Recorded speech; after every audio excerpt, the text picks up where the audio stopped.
Welcome back to Sort of Sophisticated, the podcast where a culture, curiosity, and chaos collide. I'm your host, Pete, and sitting here, as always, with me is my lovely, much more intelligent and charming co-host, Amanda. I mean, that's very nice of you. I try to be nice hello, everyone. at the beginning because I know I think towards the you end start I off get less. well. Right. I was just kidding. You just get feisty. It's okay. It's okay. It's kind of like no New one's Year's. mad about it. I don't know if anybody's mad. I think you're mad about it. No.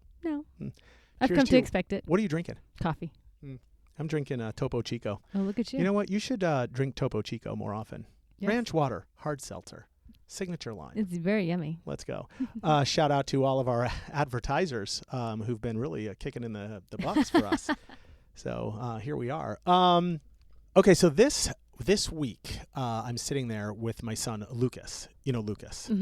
And you're sitting where? I'm sitting in my living room, Okay. and we're trying to figure out what we're going to watch. We've got the popcorn, we got the movie, we got the whole thing going on. Wow, you Yeah. like pre-gamed. Yeah, because I have a whole popcorn But you don't machine. even have the movie selected. No, right. Weird. So we end up selecting Ocean's 11. Did you see Ocean's 11? Oh, yes. Yeah, Brad Pitt, George Clooney. Yeah. It's a good one. Yeah, so I think it's the 25-year anniversary of it or something. I think so. Yeah, Okay. because I think it came Big out in day. 2001. Okay. So I think that's why it was sort of higher on the list. Was it really? Because we don't look down the list. Or No, anything. no, We just hold sort of on. look at what It came out in 2001? it did. 25. No yeah, way. yeah, 25 years ago. Oh my gosh, I Right. feel so old. Embarrassing. Here we are. Wow. So what were you, like 10 years old then? Okay. No. That's what's so like scary. Yeah, okay. Anyways, continue. So we start watching this whole thing, and I tell Luke, I'm like, dude, you know this is a remake, right? And he's like, what are you talking about? He's like, Wait, this what are is you so talking old. about? The movie's a remake. Ocean's 11 with Brad Pitt and George Clooney is a total remake. Really? Wow, I'm doing this to you right now? Holy crap. Okay, this is exactly what happened. This is perfect. This is exactly what happened at home. I have your bridge generation gap. Yeah, no, totally. So I go and explain, like, Frank Sinatra did this, the whole real one. And like Frank Sinatra? Yes, Frank Sinatra. 1961 does this whole thing, right? So we have to now watch that movie. So subsequently the next day we watch the original one. And, of course, that's the Rat Pack. Okay. Right? So Frank Sinatra's the Rat Pack, right? So is that where it came from? that's exactly. No, I don't want to say from that right before that. So, but yes, you're getting there. So this is all Luke's idea. This was Luke's episode. Shout out Luke. Yes. Good So job. he's like, dude, totally do one That's cool. on the Rat Pack Here we because are. my generation knows two shits about who they are and what they were and the whole thing. And I was explaining like everything, of course, because I'm a dorky old dad or whatever. So anyway, this whole thing was born from that. I love it. And here we are. So our Okay. official title is Martinis and Mobsters: How the Rat Pack Defined the Era of Cool. Oh, Because all right. Here we are. they were cool. Do you think the Rat Pack was like the inspiration for James Bond? Oh shit! No, I don't no, think different. so. Well, because that's Yeah, secret 'cause that's- agency yeah, right, versus right. mobsters. But it was like, But no, sorry, because the Rat Pack really wasn't Mobster, so I should be careful. Like Oh. I'm having a little fun with that to sort of like hook the audience. okay. There is a But not- tie-in because Frank Sinatra was thought to like have a lot of connections with the mobsters, like but- in real life? yes, in real life, and Oh. nothing was quite proved. Like I have a fun fact on it, but like no, he was You know me in conspiracies. I'm He here was- for it. no he was in them. Oh, for sure. Oh yeah. Right. I'm so ready. I know. I'm so Yeah, ready. yeah. Here So- we go. But first, how is this going to make us more cultured? Because I feel like, I mean, we're learning about history, so I get it. Yep. But is there something else? Is there something deeper? There's something way deeper on this one. So first of all, I've noticed that I like that we start the episodes this way. This is kind of cool because I think when I have to think about why it makes us cultured, that's how I explain what, like, if people are like, oh, what are you doing this week on the podcast? So if someone like, well, tell me about the Rat Pack. I'd be like, well, da-da-da-da-da. And it always has to do with why they were cultured. Like, how is this going to make us more cultured? How is this going to make us more curious? So this is what I always use anyway. So I was ready for you. Okay. So I explained it to Luke while we were watching the show. The Rat Pack was the closest thing to what we would call royalty that we had in the United States of America because we don't have royalty, Fair. right? So I know that sounds weird, but like, England had kings, Britain had like kings. Sure, and but I queens feel and- like Elvis was royalty. yeah, theoretically, right? So that would be another one. So I think the whole fact that they defined I don't even want to say the generation because that's not even, they defined what cool was, and you were only cool if you were sort of invited into the secret club. If you're sort of sophisticated. Right. I'm just kidding. So exactly. But the thing is like the club was for everybody, but like they made it feel like it was like wild, right? Because like, I mean, think about it. all this shit existed before. Like, it wasn't like they came up with any of this stuff themselves. They just put it all together in a way that defined culture and quote unquote sophistication, right? So yes, we're going to learn about history, but this was really about a moment in time where people really wanted to feel in, like they were in, and that's what they did for us. And so here we are, literally, like, I don't know, what is this, 65 years, 75 years? I don't even know. Do you remember The Great Gatsby? Yeah. Right, similar. It's that style of sort of like what cool and what in means, and we're all still chasing that same, we're just chasing it differently, but we're still chasing it, right? Fair. Make sense? Okay, kind of. Okay, I like that. We're going to be kind of cultured. I like that. KK. But so if we're still chasing it today, are we not learning anything about history? Or are we just like learning about how to be cool, or what cool means, or what cool was then? Or oh no, dude, we're totally gonna do. I'm giving you the history of the Rat Pack. okay. Oh no, the Rat Pack. Okay. So we're not just about. No, this is total history of the Rat Pack. I'm just saying, like, think about them, right? Like they're smoking the cigarettes, wearing the tuxedo suits, and then the swagger, and like they were just always had a drink in their hand. It was awesome, and so you wanted to subscribe to that lifestyle. It made being an adult cool again. Like it wasn't just for kids anymore. You could have fun. Huh. That's all. Okay. So besides just learning how to be cool, what is our wow for this week? Wow. Okay. Our wow is insussurate. Like insufferable? You insussurate me. Insufferable. I like that. No. Anything else? No. Like when you like resuscitate someone? Nope. Not even close. No. Anything to do with breathing? Yes. Huh. In fact, you are correct. Here we are. Insussurate is a verb meaning to whisper. What? Or murmur something into one's ear quietly. Huh. Yes. Insussurate. Yeah. So like when, Like you tell secrets. I tell Ruth she's my favorite. I insussurate. It sounds wholly inappropriate. Yeah, I know. It is. Well, we're going to make it inappropriate. It comes from the Latin insussurare. I don't know. Maybe. In, meaning into, and sussurrare, meaning to whisper. In, to whisper. Yeah. To whisper or murmur. Quietly. All right, then we'll try not to insussurate the rest of this episode. We are going to insussurate this entire episode. Your job is to figure out how to get that in there, okay? Oh, gosh. I can't even say the word. Here we are. Do it. Insussurate. Insussurate. Yes, you got this. Here we go. All right. Well, on to the Rat Pack then. So how did it all begin? Okay, so it all begins a long time ago, before... 1931. No, why?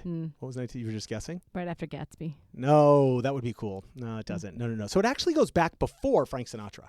Oh. So I'm going a little bit further back. Well, so that's why I picked 1931, because Frank Sinatra was like... It's a little too far back. You're close. Okay. I mean, that was a solid guess. So it starts in 1950. Exactly. Oh, that's a lot. Okay. Right here in West LA. West LA? West LA. Right here, yes. Huh. In a house in Holmby Hills between Bel Air and Beverly Hills. Yes. Okay. Humphrey Starts Bogart. Here. Lauren Bacall. Two people. Do you know who? No. You don't really? No. You don't know who the Rat Pack is. You don't know who Humphrey Bogart and Lauren Bacall are. Okay. All right. Before my time. so they were married. Okay. Humphrey Bogart, Lauren Bacall. The two most famous actors on earth. Okay. Casablanca. Okay. Yes. Okay. Yes. Yeah, I do know that one. To have and have not. Okay. Key Largo.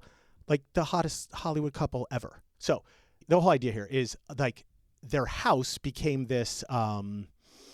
I don't know, like Fortress of Solitude for like Superman, right? It was like the place where all the famous actors would go after they would, shoot their films or do whatever.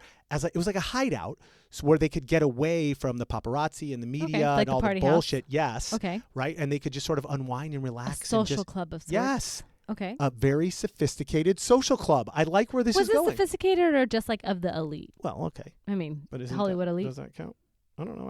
I don't know if they're all sophisticated. I think I'm insussurrating right now. Sorry, I shouldn't. I should talk more clearly. Oh, there you go. Sorry, my Good bad. Good job. Yo. High five. Yeah. Done. No, but so you have to think back. So during this time in the 1950s, you were owned by Hollywood. So it's not like today, like where actors have a lot more say so. Back then, they pretty much followed you everywhere. Like they decided what you would wear, like your kind of haircut, probably checked your blood and made sure that it was clean. Like they were all in your shit. And so they all needed an outlet. Okay. And this was sort of the Humphrey Bogart and Lauren Bacall's house was like the place to go. Got it. Nobody outside of Hollywood could get in unless you were a famous actor. And I mean like famous, like Judy Garland famous. Okay. Like that's who would hang out there. Does that make sense? Yes. Spencer Tracy, famous people. The who's who of Hollywood. Yes. Yeah.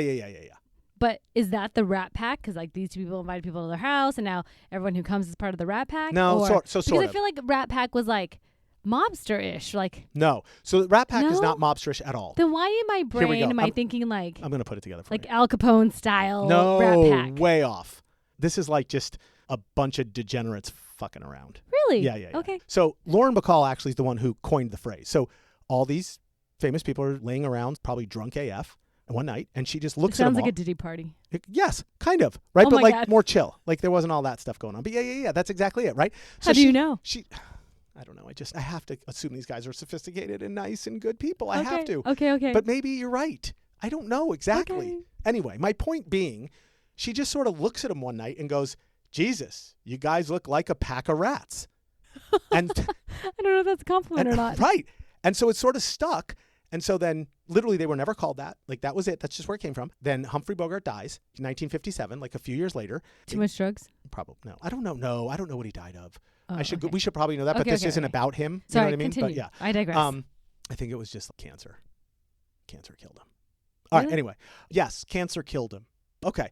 So then that's when Frank Sinatra steps in and kind of kept the whole, we'll call it after hours vibe. Like, he was like the vibing. ringleader Yeah, for. yeah.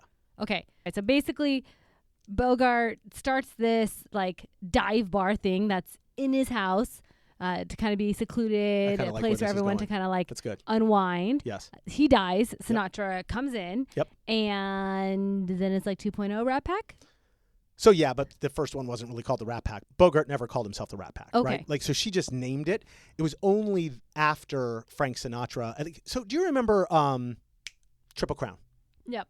There was a guy, I don't remember his name, Hutton, I think was his name. Don't quote me on it. He was the guy who was like, oh, like the Triple Crown, but we figured out like it was like 1945 by the time he named the Triple Crown, and then they went back in history and were like, oh, all these are Triple Crown winners, but it really didn't exist. This is the exact same thing. Oh, okay. So like, it's like the pre-Rat Pack yes, establishment right. of how it came to be. Yes, and then it was Sinatra like sort of grabs the all of idea, loved the idea of remembered the term because journalists and everybody was using Rat Pack. So he just grabbed it. He's like, we're the Rat Pack. Got so it. then it goes backwards and they gave it to Humphrey and Lauren Bacall. Does that make sense? Yes. Okay, so that's sort of like how that all got established. All right. Well, then who's the pack? Who's the pack? Yeah. All right, let's Obviously, go. Frank Sinatra. I have an idea. Yes, let's unpack this right now. Oh my gosh. Should we do that? Okay, no, not good enough. This guy. Why do you make faces at me? This guy. All right, here we go. All right, five guys. Is this where the restaurant came from? That's it is, right? I'm Okay, just kidding. here we go. Frank Sinatra, Dean Martin, Sammy Davis Jr., Joey Bishop, and Peter Lawford. I know none of these people. You totally know these people. I don't think I do. You don't know. You No. don't know Frank Sinatra. Well, okay, except for Frank Sinatra. But You don't other know than Dean that, Martin? I don't think so. Okay. Is he related to Steve Martin? He sings all your Christmas hits. Okay. Dean What? Martin was totally famous. All these people were famous. I mean, 4 of them were famous. Joey Bishop, maybe not super famous at the time, but like all the okay. rest were super famous. Okay, here, I'll go quick. I'll explain sort of Okay, each go. one of these. Okay. So it all starts Frank Sinatra, right? He's the leader. We're going to call him the de facto leader. Good old Frankie. So he's already famous, huge singing career because he was just, old Blue Eyes, right? Like everybody knows he already won the Oscar by that time for From Here to Eternity. Did you see From Here to Eternity? You already know the answer. I know you. Why don't you watch old movies? Like, watch movies. That was really good. Like, anyway, my point of this whole thing is Frank Sinatra was already famous, had nothing to prove anymore. He's just singing in Vegas now. So he's chilling, having fun. Okay. So then you have Dean Martin. He's a little bit different. Like, he's also already super famous, but because Dean Martin with Martin and Lewis, like Jerry Lewis, the comic duo. Oh my God. Okay. You know Jerry Lewis though, like from the telethons and Jerry. Okay. I need a new co-host. Like at some point I just need a new co-host. I mean, this is crazy. Okay. No, it's great. Oh, I love this. We're being sophisticated. This is awesome. Or I'm getting sophisticated. My point is Dean Martin was already famous. He already had movies. He already had records. He already was a comedy act. He was super famous. But he didn't give two shits about the legacy anymore. He was literally just having fun. Frank Sinatra was a little more into still like being sophisticated and being awesome. Okay, so those are like the 2 uber famous guys. Okay, then you got the next guy, my favorite, Sammy Davis Jr. And he was not as famous as the other guys, but he was still kind of famous. So why was he cool? He was 3/4 famous. Well, he's my favorite because he was on Broadway. Like he's my favorite too. Oh, just like that? Just like that. Oh, okay, well, there you go. Yes. Well, that's easily pleasable. That's where he grew up.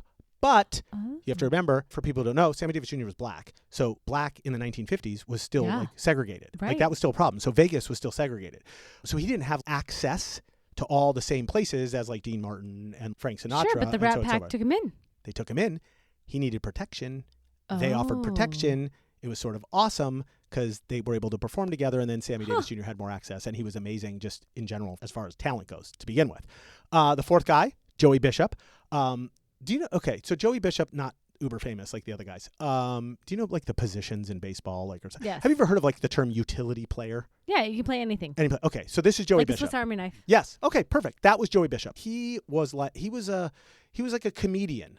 He had already worked the clubs. He was like spent half his life writing already. He was like in the writers' rooms. He was doing comic skits and stuff like that. So he knew how to hold the group together, I'm going to say, when like they were getting out of control, because he had like the through line. He was the one that held it all together with his writing. Oh. So if they got too unhinged, he was like, yeah, let's bring this back. Does that make sense? Well, I think he was the adult in the room. So wait. What?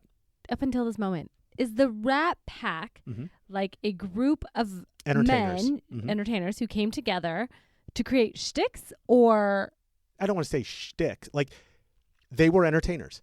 So they came together. Let's start with, they were all capable singers and right. Fine. So it was a show. It was a show in Vegas. Oh. It was just a show.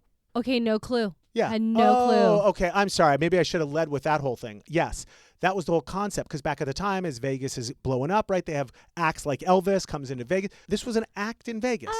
And they were all like, and it wasn't like, the cool thing about it is it wasn't like today where like, you know, some industry executive in the music industry is going to be like, oh, hey, let's make a boy band. And then like you audition and then they pick you and pick you and pick you. And then all of a sudden you're a boy band and you're into what? They didn't, it was a very organic coming together. Incredible. They just happened to be right place, right time, all together. And it just sort of gelled. You with me so far? Yes. Sorry, okay, I didn't make 5. that clear. Number 5. Oh, yes, perfect. Peter Lawford, number 5. And they needed Peter Lawford because he was hot. Let's cut the shit. He was the face. Okay. He was, yes. Not only that, he was already, remember when I said royalty? Yes. Okay. He was royalty. Let's be honest. The closest thing we had to royalty was not the Rat Pack. It was the Kennedys. Oh. And he was married to a Kennedy. So by proxy. By proxy. Okay. Number 1, he was married to the Kennedys. 2, he was hot. So done and done. They needed to have him in. Fascinating. So these 5 random dudes somehow. Not random, famous, but go ahead. Okay, fine. But like these 5 dudes are in the same place, same time in Vegas, join forces to create a new entertainment group. Yes. They are not traditional mobsters that you think of that are, you know, nothing to do running with mobsters. around with. Nothing to do with mobsters, correct. So they all just met because they were all residents? I don't know if it was residents, but they were all at the Sands Hotel performing solo acts. Okay. And it just sort of organically starts to grow from there, right? So it started from California, near the Hollywood Hills, somehow meet in Vegas, and Frank Sinatra basically takes that concept. Yeah. And because Frank Sinatra, I'm sure, spent time in Lauren Bacall and Humphrey Bogart's house and was like, oh my God. Right, okay. so somehow in Vegas, it becomes the same kind of dive bar. So here's the story. So this is sort of like the theory that everybody puts together, because nobody knows exactly, but here we are. Okay, so Frank Sinatra's on stage, literally, one Saturday night in the Sands Hotel, crooning. He's crooning. He's doing his thing, right? I mean, tuxedo, smoking the cig, got the jack on the table and everything, you know. And randomly, out of nowhere, Dean Martin literally walks on his stage in the middle of his set. That's ballsy. Yep. He's got his drink in his hand, just sort of rambles out there and sort of looks at him and goes, oh, I didn't realize you were actually working. And as soon as he said that, the audience went fucking bonkers because they thought it was real. Like they thought it was like an act and it was all set up. No, he just probably was drunk. No. So they start singing together and they're just hanging out and they're chatting a little bit and they're singing, and Frank didn't lose the show. Like he kept it going, but Dean knew just how to play off of him, like good sort improv. of improv. Okay. Yeah. Yes. Just start talking shit. And there you go. So from there, like literally the next night, Dean Martin is now performing and Frank Sinatra decides, I'm going to pay his ass back. So he walks out on his stage. They do the same thing. Crowd goes nuts. Sammy Davis Jr. is like in the audience. Joey Bishop's in the audience. Maybe they're watching each other's shows. They get up on stage with them, and the 4 of them start fucking around on stage together. But like, that's so random. But Dean Martin's still like holding the show together because it's his show. Right. You get the concept. Yeah. So literally night after night, they just started ad-libbing this razzing each other? Yes. Huh. That's how the concept starts. And so that goes on for like a while, right? I don't know, a few months. Okay. Don't quote me on it or whatever. And then they sort of realize they got something going on and they decide like, let's have a name for this. Let's lock this shit in. Okay. So they decide to call it the Summit, I guess. That's like what they brand their name when they're going to all get on stage together, right? Because they were still doing shit separately. And fun fact, the concept of the Summit came from, I guess, during the Cold War, like that was the Cold War time, the United States and Soviet Union. Yeah. They were meeting in Paris at what was called the summit. summit. Oh. Right. To like make agreements It's like on when the minds came together. Yes. Okay, So it was sure. like sort of a half joke thing, whatever, but they were like, oh, look at us, we're all badasses. So now they're basically, running Vegas as quote unquote the summit. Okay. Yeah.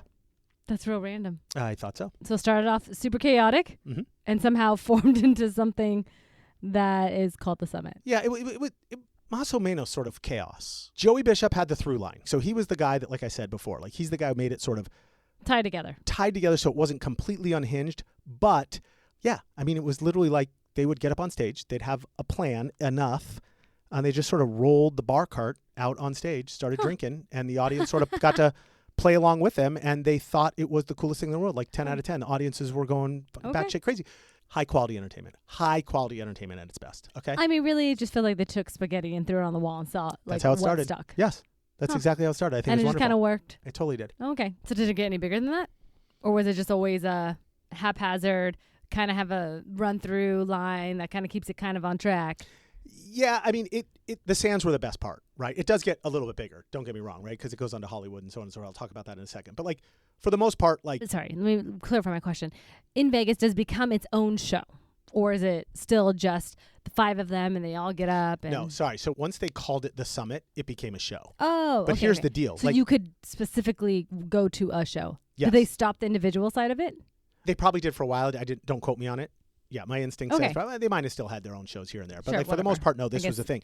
Not important. Yeah, but it was like weird because the people weren't really just buying tickets for the show. Like that, people were buying tickets to see what would happen, right? Like they wanted to. They felt like it was improv. Yeah, sorts, they were right? they were sort of invited in, right? So it was more like, yeah, they just wanted to see what was going to happen that night because no night was the same. So it was still unpredictable enough because there was no real pressure around it. It was still pretty fun stuff. And then after that sort of ballooned, right, and got huge, they realized they sort of could do whatever they wanted and get away with it, right? Huh. Yeah. Okay. Yeah. All right. So they ballooned and they got huge, but they had Sammy. How did like Vegas be okay with that, I guess, during that time? Because it was like very segregated. Right.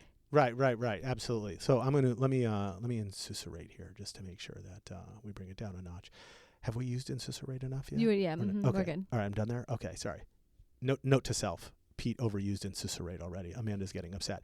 Okay, yeah, so this is where we get a little wonky. This is where they literally take over the world because at that time, when Sammy would perform on his own, he was allowed to do so, but then they literally would walk him off stage and walk him right off their property. He couldn't stick around. He couldn't eat their food. He couldn't do anything. Right, exactly. So when they got a hold of him and branded this summit idea, that was sort of when, I mean, literally Dean Martin and Frank Sinatra literally said, if he's not in the room, we're not in the room. So the Sands had to cave. And as a result, subsequently, every other casino caved. And when that happened, I think that's the moment when the Rat Pack was like, oh my God, like, think about it. They like changed segregation. Right, the history of Vegas, identity. I mean, literally. Yeah. I mean, maybe I'm taking that a little far. I mean, I know there was a lot more, but like, if you think about that, you could see how these 5 men were like, oh my God, we're awesome. We changed history. Yeah. Right, for sure. Okay. So now, of course, after that, it's Hollywood's turn because now they have to get involved. So 1961, the whole reason why we started this episode in the first place or picked it, thank you, Luke, they film Ocean's 11. The Rat Pack. Yes. So now they go from literally the whole Rat Pack. Did you not know this? That's so cool. This is crazy to me. Okay, I thought you knew some of these pieces. I mean, I thought it was like this fine tether of line because this Ocean 11, Frank Sinatra was in it. Frank Sinatra started the Rat Pack. All 5 of them were in it. Right. So now you think like, wait, Hollywood's going to go crazy with them. And they did. Hollywood made some more movies with them. I think there was another one called Sergeants 3. And then they made a few other famous ones where like 4 of them were in it, but not 5 of them, but whatever. But like for the most part, Ocean's 11 is the ultimate Rat Pack, Hollywood movie, best all time. And what's so cool about the movie is it was basically like, I mean, it wasn't a documentary, but it was basically a documentary. Let's cut the shit. It's sort of them just like fucking around pretending to be actors.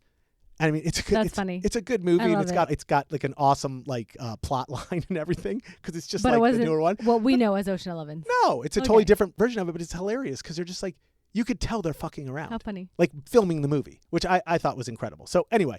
So they changed Vegas. They changed Hollywood. Yep. Totally. And make a couple movies. They do. And then what? And then that's sort of it. And then the shit hits the fan. Oh. Yeah. What? As fast as it started, it burned out. Star burns bright. Yeah, well, that's most everything, right? Right. In Hollywood. Burns out. Yeah, no, because like so once it was all like an act and they had to like perform, that's it. It's over. It wasn't as natural anymore. Not nearly. And so like now it's not fun for them. They get pissed. Expectations have to be managed. It's a whole thing. Like, really? Like, I can't roll the bar cart on stage anymore? Like, you're making me do what now? And we have to do how many shows a night? And so it's like, fuck this. We don't want to do it. So they pivot. They decide, like, we're going to go big because they're men and they have huge egos, and they just basically rebranded Vegas. And then they took over Hollywood. Sure. So stay with me. They decide if we have to be legit, then we might as well do something serious about it. Uh-oh. Like what? They went big. Okay. Like what? Political. Oh. Well, you stepped in it. They went, right, here we are. Do you remember Peter Lawford? Is this like how, hold on, I digress. Is this What? how like Hollywood has decided that they are the political mouthpieces and... Is this how? I have no idea if this is how, but yes, probably. Okay, I don't know. This is one of the major, right, yeah, absolutely. Okay, right. sorry, digress, go ahead. So Peter Lawford, he's married to JFK's sister. So it's like, what, 1961, 1962? That tracks. So they go all in on JFK. The Rat Pack is backing JFK. So you would think it's going to be awesome and this is all going to work. Except here's the rub. I don't even know why I'm bringing this up. Every idea I have about a movie I want to talk about, you don't remember any of them. So there's this movie called Black Sheep. It was with Chris Farley and David Spade. And long story short, Chris Farley plays this oafy, dopey brother whose brother is trying to run for governor of Washington. Okay. And Chris Farley basically sort of is this goof that just like can't help himself, but like fucks everything up. And his brother doesn't want to have anything to do with him. Okay. So same thing here. So the Kennedy... JFK wanted nothing to do with him? So specifically Robert Kennedy was like, what is happening?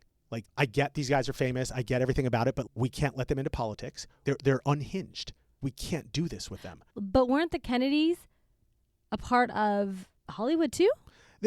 Not in the same way. I mean, they were associated with, but like Kennedys are politics. These guys are in Hollywood, not just Hollywood. These guys are just entertainers. And so the Kennedys are like, you're a wild card. We don't know what you're about to go do and say. So you can't go and do and say anything on our behalf. We don't trust you. Image. Right. So again, Bobby Kennedy stood up and sort of told the whole Kennedy family, enough's enough. Like, no way. And so as soon as that happens, I mean, essentially, let's be honest, Frank Sinatra is the one who got slapped on the wrist, like in public. I mean, he's now been banished. Bobby Kennedy, we're not associated with them, right? Dang. So now in public, Frank Sinatra looks like an ass. So Peter Lawford has to take a side because he's married to JFK's sister. So not complicated what side he takes. Yeah. So he's immediately out. He's like, we're done and done. And then Dean Martin sort of decides like he's out because if you remember when I said at the beginning, Dean Martin didn't care about legacy. He was sort of having fun. He was already famous and done. Yeah, right? yeah. He wasn't looking for anything like Frank Sinatra was. So Dean Martin sort of just stopped coming around as much. Like had his wife at home, was hanging out with them more often. He was never the one who was most interested anyway. So he just sort of buzzes off a little bit. Joey Bishop realizes at that time like his career's taking off in writing, and they never super respected the fact that he was the one that kept them all together. Whispered in their ear on stage and helped them out. Like he was their guy, and they didn't really love him. So he was like, "Fuck that, I'm out." So it left sort of Frank Sinatra and Sammy Davis Jr. And I mean, maybe they played together for a little bit here and there, but for the most part, they went back and just sort of solo grinded it out and kind of kept going. And just like that, it kind of just fizzled. Evaporated. Done and done. And I mean, if you think about it, it had to. It couldn't last. It was impossible because that's what made it so cool was the whole concept of like, they didn't invent any of this shit, right? Like I told you at the beginning, martinis were already a thing. Smoking cigarettes were a thing. Tuxedos were a thing. All they did was brand cool. And so they turned all of that into something America wanted because America was allowed to like be in the secret room, like Hamilton. Yeah. Right? Like in the room where it happened, right? That's what their brand was, to be in the room where it happened. And so when everything sort of got too branded and had to be, a specific way and they had to act and so on, right? And fit the grind. And then they wanted to get into politics. Everything fucking blew up. It had to blow up because it couldn't be cool for too long. Yeah. The arc was going to happen no matter what. It was impossible to not happen. They would have had to have said no every time to everybody that was in their face. Right. Always to try to keep it going as long as they could. Does that make sense? Yeah. Because the whole idea was about coolness. Got it. And that's sort of the good part, but it's also the sad part because, like I said, it was built not to last. And here we are, 65 some odd years later, trying to like figure out who how the Rat Pack was. I'm well, just kidding. I mean, yeah, for you, but also like how to recreate it. I mean, that's what people are trying to do. They always want to recreate this thing. What's next? What are we doing? How can we be cool? How can we be in? Right? It's the same concept. I mean, I feel like we should just like let that have the moment, right? No, It was I get right it. place, right time, right people. I'm completely with you. My point is I'm trying to tie it back into like why it matters 65 years later. I would argue that's why. We're always looking for that. How are we allowed to be in the same room as something while it's going on and feel connected, even though we're not allowed to be there? And that's sort of not like now we Listen just do to it. a podcast. Now, seriously. Sort of sophisticated. I'm just kidding. No, that was a solid plug. But let me get like weird and psychological on you. All we do is we just do the same thing. We just hide Well, behind. it's Instagrammers. We literally just and we're doing it by ourselves now. Yeah. We're literally looking by ourselves and Right. swiping, which is bullshit. Because when it's in community, it makes it a lot more fun. So anyway, I digress because I'm an old Gen Xer. Yeah. Well, I really do hope though the pendulum swings, right? Because we are so isolated. Yeah. Because of screens and AI and like it's just we need to go back to community. And I think that's what the Rat Pack did is that they brought people Yes, they did. together, Yes. right, to laugh and have a good time Yes. and have an experience. Make you feel like being an adult was allowed to be fun again. Yeah. Because in the 1950s, being an adult was not. You weren't allowed to be fun. You grew up. That's what you should name your new business, your new restaurant. Being an adult is fun. No. What? The Rat Pack. The Rat Pack? All right, let's see what we can do. It's I don't probably, know. Yeah, it's probably TM'd. Yeah, Anyways, it's TM the hell out of it. what fun facts you got for me? Fun facts. Okay. I am ready with fun facts, but I have a quick fun fact about fun facts. Oh, okay. Am I allowed to do a fun fact about fun facts? And will that guess. count as one of my fun facts? No. I don't even know. Okay. For some reason, this was really hard to find fun facts. Like, Really? Nothing like, ooh, that was interesting. you know, I mean, Amanda, it's me. I found them. Don't get me wrong. Okay. I'm just saying, for the first time, I had to, Dig deep. I had to go into deep research mode. To find fun facts? Yes. It was Okay. insane. So just bear with me. All right. But here we are. Here we go. Okay, number one. So Frank Sinatra didn't just headline at the Sands. Remember that's like that was the Right. famous, like as a performer, right? He also owned a stake. He was a part owner, Oh. which I call bullshit on. Why? Because if you think about it, like how do you do if he's the performer, but then he makes demands about talent or like what he expects, then he's the owner that's going to vote for like how the performers get paid. Yeah, I think and it's what genius. I think it's bullshit. He can get anything he wants. Nope. You Yes. need to have owners that have all spectrums No. of interest and what they're good at. Okay. Talent. I think it's bullshit. Well, I think no one could check him. And in by the way, was he 51% owner? Probably I- not. no. So it's fine. he left anyway. It's He left the Sands fine. anyway and went to Caesar Palace. So. What? Yeah. Oh. Do you know Caesar's Palace isn't really where Caesar lived? Well, yeah, duh. Well, I'm just making sure because you didn't know anything about the Rat Pack. Wow. Right. Wow. That was from a movie. Zach Galifianakis. What? No? The Hangover? Never mind. Okay. Checkmate. Okay. Number two. Here we are. Dean Martin's whole drunk persona, because Dean Martin always pretended to be drunk, but you probably don't Was know he that, not but drunk when he stumbled onto No. Frank Sinatra's stage? He was not. It was fake. Mostly he used to fill the little whiskey glass Yeah. with iced tea. Huh. Yes. Okay. Again, That was a good one. all for showmanship here. Like this was the whole vibe, right? I just want to act drunk and say whatever I want.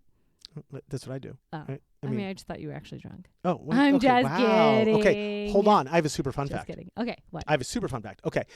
What wasn't fake, even though the drinking was fake, what wasn't fake, he would deliberately skip, like when they would do rehearsals, like when it turned into an act. Yeah. He would deliberately skip them, like on purpose, because he got pissed that the show would come off way too polished. Oh my and goodness. and so Joey Bishop was trying to. I relate right, to him. Frank Here we go. Okay, he Yep. was your guy. Yep. There you go. Yep, I love here it. we go. Okay. Shoot from the hip. Let's go. Yeah, boom. Who cares what it's going to be like? Roll the Boom. dice. Right. Okay.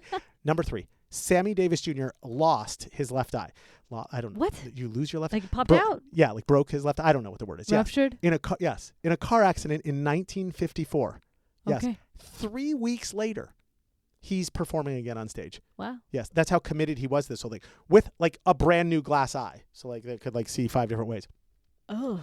Which was really Okay. hilarious because, I mean, what the Rat Pack was probably 5 years later, but he was still at the time like learning depth perception. I mean, this is 1950, whatever. Yeah. Like it's not like today. So he was still figuring out depth perception with the glass eye while he was on stage, which made it even better because it was all fucked up and it was real. He really didn't know his depth perception, but people thought he was drunk or fucking around, right? So same thing as Dean Martin faking it. Sammy Davis Jr. wasn't faking it. He like had a glass eye and was just trying to fucking do the best he could up on stage. So there you go. Number 4. Okay, during performances, Joey Bishop would make sure he had index cards like full of jokes in his pocket in case the room started dying or they were losing the room, because remember they were left it a little bit unhinged. Yeah. So he would walk around, like I said earlier, and whisper in their ears what to say. Oh my God, that was perfect. How did I not do that one? Good for you. Okay. I did it like 5 times and did it shitty. You just nailed it.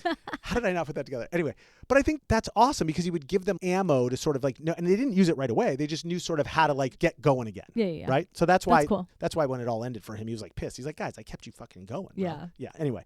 I was the show. Right. Right. Well, that's what happens. No. Egos. Here we are. Number 5, and I'm not even making this one up. This is the one. This is the one you want to know about. Okay. This was Mobsters. Ready. Here we are. Okay. Frank Sinatra actually had a standing FBI file during his years with the Rat Pack. Yes, he did. Totally active file. The FBI claims Sinatra was under, quote, federal surveillance because of alleged mob associations, specifically with a guy named Sam Giancana. You could look this up. This is totally legit. So he would like travel with him, like internationally, go to mob events. They watch him perform. Was Sam a mobster? Huh? Sam was the mobster. Yeah. Okay, sorry. Yeah. So like he had ties, but I mean, he performed for the mob like all the fucking time. So that's why they had the FBI file him, but they never found anything specific to like tie him to, which like, so he unofficially was a mobster, like you said at the beginning, so like it's legit shit. Like I'm not making it up, which does make total sense when it comes to like the whole Bobby Kennedy thing and why he wanted to have nothing to do with him, because if they knew, because they probably had information, right? The Kennedys, that he was, gallivanting around with Sam Giancana. Yeah. What are the Kennedys supposed to do, right? So anyway, that's the Mobsters link to the whole thing. All right. That was a good one. All right. And finally, Peter Lawford, our man Peter Lawford, the hot guy, he was the one who like paid the highest personal price of the ending of the Rat Pack. Because after he got ousted by Frank Sinatra, then he was ostracized. But was he ousted or did he choose that? Sorry, you are correct. So he chose that, but then subsequently she left him. So the Kennedy said, "Get out." Bad choice. Yep. So he got double barreled here. Yeah. Because no one else's fault but his own. He was The Kennedys looked at him as responsible for letting the Rat Pack in the first place. So like it sucked. So kind of. Yeah. I mean, totally spiraled. His career never recovered. Well, we're sad like for marriage him. Gone. Tried to get back in with Frank Sinatra's good graces over the years, but just completely lost his identity. That's it. I'm so sad. Blew it. Yeah. That's all I got. Fun facts out. Sorry to end on a bad note. Wow. I was just like thinking how this is such a fun episode, and then we just like womp, womp, sorry, womp. Peter Lawford. But I mean, he was hot. So I mean, he probably, used that to his advantage for many years. Fair. Yeah. Well, overall, great job. Because I feel like I'm super cultured now. You know something about the Rat Pack? Yeah. And like Vegas and right. Are you going to watch the original Ocean's 11? Yeah. Please sure. do. I'll do it. It's I'll fun. do it. Well, speaking of that, what else should I do as my call to action if I want to learn more about the Rat Pack? Yes. Right? Let's do this. Because check. Let's watch the OG movie. Got it. Let's go to the Sands. Well, I mean, the Sands isn't like a thing anymore, but we could go to where the Sands was, because the Sands blow it up. They did. Yeah. Because now it's the Venetian. So don't go to the Sands. Let's go to the Venetian, people. And we could just like check out Just check out the vibe. No, it's so different. That doesn't count. Doesn't count. Okay. If we went to a place where like World War II veterans were, wouldn't you call that hallowed ground? 9/11, where they attacked. If we went to Pearl Harbor, hallowed ground. We've talked about hallowed ground. Gettysburg. All of those have been like preserved. Okay. The Sands was blown up and crumbled, and now it's like a Venetian, which has nothing to do with the Sands. So, then don't go to the Venetian. I don't care. Not OG at all. Great. Next one. Screw you. Okay. Read a book called Rat Pack Confidential by Sean Levy. Who's that? Sean Levy? Eugene Levy's son? No? Oh, not Dan Levy. I know Dan Levy. I just made all that up. I have no idea. Sean Levy's an author, dude, who authored this book. I don't know. But like, what's his tie to the Rat Pack? There's no tie. He just wrote a book about the Rat Pack? He wrote a book about everything that has anything to do with the Rat Pack. So if you want to learn something about the Rat Pack, read the damn book. God, read the book. Got it. This is tough. Okay. I have an idea. Just watch Ocean's 11 and we're done. That's it. Okay. Listen to some Frank Sinatra music tonight while you guys are like making dinner, and then watch Ocean's 11. That's it. Because it's awesome. That's all we're doing. That's my call to action. We're done. If you don't want to do any of this shit, then just remember these few facts to feel sort of sophisticated. Number 1, the Rat Pack was an informal group of entertainers active mainly from about 1959 to 1962, starring Frank Sinatra, Dean Martin, Sammy Davis Jr., Peter Lawford, and Joey Bishop, who all performed together at the Sands Hotel in Las Vegas and starred in the iconic film Ocean's 11. They weren't an official act at first. They were individual stars whose careers collided at the exact right moment. Number 2, what made them powerful wasn't music or comedy. It was control of the room. That's what we were talking about. The real product was just access, the feeling that you were there, that you were chosen. Number 3, the Rat Pack worked because it wasn't planned. They kept crashing each other's shows at the Sands. The chaos felt authentic, unscripted, slightly unhinged, a little dangerous maybe, which made it totally irresistible. Number 4, they quietly forced Vegas to integrate. I think that was the coolest part of this whole thing. By using leverage instead of speeches, it was just basically one line. If one of us can't stay, none of us can stay. And that changed Vegas's policy on segregation forever. Without ever framing anything as activism or anything crazy, they just sort of quietly handled the whole thing. And finally, the Rat Pack fell apart the moment it tried to become official and permanent, which makes a ton of sense. Cultural power works. Political power, not so much. Once the room had to be, quote, managed, and the invitations then got complicated, the magic, of course, evaporated. C'est la vie. Here we are. And there you have it, dear listeners, a deep dive into the Rat Pack. The moment America decided that cool didn't need permission, it just needed the right people in the right room. And if we did our job right today, you're walking away a little more sophisticated, a little more aware of how culture actually moves, and not through rules or speeches or anything like that, but through access, confidence, and who controls the night. And as always, if you like this episode, hit subscribe, leave a review, and share it with that one friend who still thinks that the Rat Pack was just some guys in suits drinking martinis and singing old songs. I'm sharing it with you. You should. Who didn't even know that. I did it. Right. So share it with someone who has no idea who the Rat Pack is, people.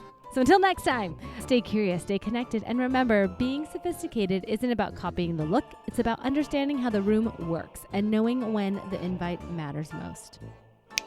Out.